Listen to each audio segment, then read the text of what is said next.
అమ్మా, నన్ను క్షమించమ్మా. తల్లి, క్షమించే గుణం ఉన్న నువ్వే ఈ తప్పును కూడా క్షమించాలి. నేరంగాని సమయంలో ఈ దీపాన్ని నేనే వెలిగించాను. అయ్యా, మీరేం చేస్తున్నారు? ఎవరిని అడిగి ఇదంతా చేస్తున్నారు? ఈ గుడి యొక్క వారసుడు చెప్పే.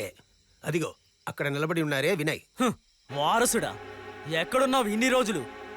ఇప్పుడు ఈ గుడి మాకు సొంతం, ఈ ఊరి సొంతం. నేను వారసత్వం అధికారం అని చెప్పి నేను ఇక్కడికి రాలేదు. ఈ ఊరికి ఊరు ప్రజల మంచి కోసమే నేను మళ్ళీ గుడిని తెరవమన్నాను.